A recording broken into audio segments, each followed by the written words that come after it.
Estamos de volta, vamos corrigir aí as propostas do exercício de sala. A professora Leide vai nos conduzir aí na correção desse exercício, professora. Então vamos lá. Gente, então a primeira questão, considerando as alternativas abaixo que foram propostas, então aponte aquela que não representa um benefício acidentário. Vamos lá, professor? Então, nós temos aqui como opções, né, as 4 alternativas. A alternativa A traz aposentadoria por idade, a alternativa B, aposentadoria por invalidez, a alternativa C, auxílio doença acidentário e a alternativa D, pensão por morte. Então, quando se trata de benefício acidentário, conforme nós vimos ao longo da aula, né, aquela que não se enquadraria nesse quesito seria a alternativa A, né? Aposentadoria por idade. Nós vimos ao longo da aula a aposentadoria por invalidez, auxílio doença acidentário e pensão por morte como exemplos de benefícios acidentários. Então, respondendo à questão, a alternativa A seria aquela que não representa um benefício acidentário. Ok? Então, a segunda questão trazemos ali. Considerando as alternativas abaixo, aponte aquela que não representa um dos deveres do empregador no que se refere aos equipamentos de proteção individual. Então, vamos lembrar aí que existem obrigações tanto do empregado e do empregador. E uma daquelas não se refere ao empregador. E temos aí, então, a letra A. Exigir que o trabalhador adquira e use o EPI no desempenho de suas funções. A gente viu ali que é uma das questões, Enfim, vamos ver a letra B. Orientar e treinar o trabalhador sobre o uso adequado, guarda e conservação do EPI. A letra C, responsabilizar-se pela higienização e manutenção periódica do EPI. E a letra D, comunicar ao Ministério do Trabalho e Emprego qualquer irregularidade observada. Então, gente, qual dessas não seria aí, então, um dos deveres do empregador? A gente não pode confundir, quando se fala de deveres, jamais confundir empregador com empregado, né? A nomenclatura na legislação acaba confundindo um pouco a cabeça da gente quando se trata de empregador e empregado. Mas nós vimos ao longo da aula que são deveres do empregador. Comunicar ao Ministério do Trabalho, sim, qualquer irregularidade observada no EPI, responsabilizar-se pela higienização e manutenção periódica do EPI, orientar e treinar o trabalhador sobre o uso adequado, guarda e conservação do EPI, são sim obrigações do empregador. Então, aquela que não representa uma obrigação, exigir que o trabalhador adquira e use o EPI no desempenho de suas funções, alternativa A. Porque cabe à empresa comprar e oferecer gratuitamente a esse trabalhador o equipamento de proteção individual para uso nas suas atividades. Ela jamais poderá exigir que o trabalhador adquira por suas próprias vias esse equipamento de proteção individual. Ok? A questão 3, vamos ver. Analisando as afirmativas abaixo, assinale a alternativa correta. Então, trazemos aí, professor. Como alternativa, primeira, considera-se equipamento de proteção individual, ou EPI, todo dispositivo ou produto de uso individual utilizado pelo trabalhador destinado à proteção de riscos suscetíveis de ameaçar a segurança e saúde no trabalho. Será que isso é verdadeiro? Devem os trabalhadores, em relação aos EPIs, utilizá-los apenas para a finalidade a que se destina, bem como se responsabilizar pela guarda e conservação dos mesmos. Os EPIs de proteção à cabeça, os capacetes, têm a finalidade de proteger a cabeça do trabalhador contra agentes meteorológicos, trabalhos em céu aberto, trabalhos em local confinado, colisões decorrentes de queda ou projeção de objetos, queimaduras, choque elétrico e radiação solar. Dessas alternativas propostas, dados os conceitos que nós vimos, nós podemos concluir que todas elas têm um fundo de verdade aí no que está escrito, né? Então vamos ver as alternativas.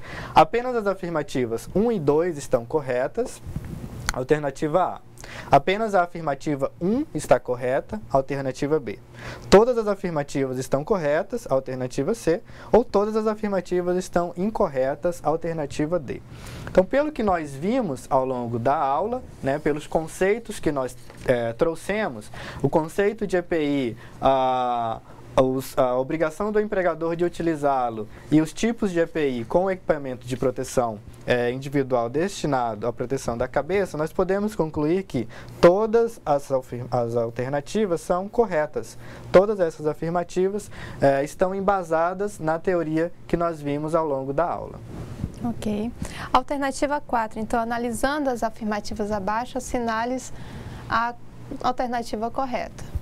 Então, vemos aí 3 preposições, né? O valor mensal do auxílio acidente corresponderá a 50% do salário de benefício e será devido até a véspera do início de qualquer aposentadoria e até a data do óbito do beneficiário. A propositiva 2, a pensão por morte é devida apenas à esposa ou ao marido do trabalhador ou da trabalhadora acidentada, independentemente de existência de filhos.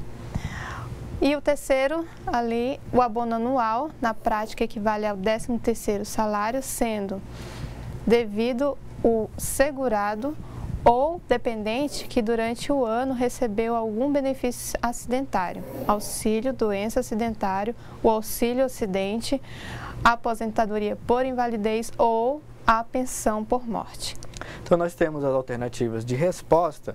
Alternativa A, todas as afirmativas estão corretas. Alternativa B, todas as alternativas estão incorretas.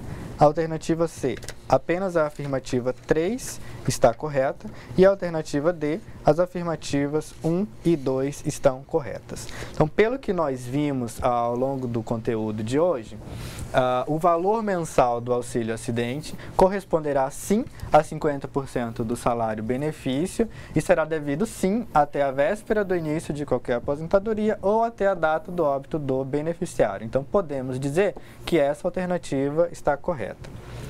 A pensão por morte é devida apenas à esposa ou ao marido do trabalhador, independentemente da existência de filhos. O que nós vimos no conceito da pensão por morte é que ela será devida a cônjuge ou dependentes menores, filhos em primeira classe, tá? Então, cônjuge e filhos em primeira classe, pais em segunda classe e irmãos menores em terceira classe. Então, isso torna essa alternativa falsa, né, incorreta. A afirmativa 3, o abono anual, na prática equivale ao 13º salário, nós falamos isso, sendo devido ao segurado ou dependente que durante o ano recebeu algum benefício acidentário desses que nós trouxemos como tipos de benefício, o que torna essa alternativa correta. Então, dessas afirmativas, a gente pode definir como alternativa certa, a alternativa D, né? As afirmativas 1 e 3 estão corretas. Ok. E na nossa quinta questão, a gente tem aí um caso para ser discutido, né? Vamos lá, conhecer o caso do João. João é um funcionário registrado como técnico em manutenção de equipamentos eletrônicos em uma empresa com sede em Ariquemes. O chefe de João passou-lhe uma ordem de serviços de manutenção a ser realizada na máquina de um cliente, na cidade de Jaru. Quando João já se encontrava no local executando o trabalho, a firma do cliente foi invadida por um grupo de homens armados que anunciaram um assalto. Na confusão que se seguiu, João foi atingido por uma bala perdida. Levado ao pronto-socorro, foi dispensado após a extração de uma bala na perna direita, com a recomendação médica de manter-se afastado do serviço por 15 dias. Então, a gente tem algumas questões a serem tratadas daí. A primeira, o que ocorreu com João encaixa-se na definição de acidente de trabalho? Vamos lá, e por quê? Então, nós vemos que o fato ocorrido com o João encaixa-se, sim, na definição de acidente de trabalho, porque ele estava executando uma ordem de serviço da empresa para o qual ele é contratado, certo? Ele estava executando um serviço, ainda que fora da sede dessa empresa. Ele não se encontrava no local dessa empresa, mas ele estava a serviço dessa empresa executando uma atividade profissional, a sua atividade profissional. Então, o fato ocorrido é sim um acidente de trabalho. E professor, o João, ele sofreu uma lesão corporal ou ele sofreu aí uma perturbação funcional? Essa é a nossa questão de letra B, né, desse caso, Isso. que traz justamente essa indagação. O que ele sofreu? Foi uma lesão corporal ou foi uma perturbação funcional? Né? A nossa resposta, nós trazemos que João, ele sofreu uma lesão corporal pela perfuração da bala, né, em seu corpo, em seu organismo, certo? Então, perturbação funcional, nós poderíamos caracterizar como algum tipo de desequilíbrio momentâneo psicológico, né, afetado por conta do assalto, certo? O caso, ele não traz isso, apesar de que uma pessoa que sofre um assalto, a gente pode considerar que ela sofre sim uma certa perturbação ali, ela fica incomodada psicologicamente, né? Ela tem um dano por conta desse fato. Mas o caso ele não trata desse dano psicológico, ele trata apenas da lesão corporal, ele cita apenas a perfuração por bala, então isso se enquadraria como lesão corporal. Ok. E na letra C, então, a gente vai diferenciar aí os tipos de acidente. Então, o acidente que o João sofreu foi vamos ver lá, acidente típico, um acidente de trajeto ou uma doença ocupacional. Então, nós vimos os conceitos, né, desses três tipos de acidente e o fato ocorrido com o João pode se caracterizar como sendo um acidente típico, certo? Por que um acidente típico? Porque ele estava exercendo a sua atividade profissional rotineira, ainda que não na sede da empresa em que ele trabalha, ele estava em outra empresa, em outra cidade, mas ele estava no exercício da sua profissão rotineira, ok? Ele não se encontrava no trajeto habitual residência, local de trabalho ou local de trabalho, residência, e também não pode ser considerada uma doença ocupacional porque não é algo que ele desenvolveu ao longo do tempo do seu exercício profissional. Foi um fato ocorrido ali no ato do exercício profissional.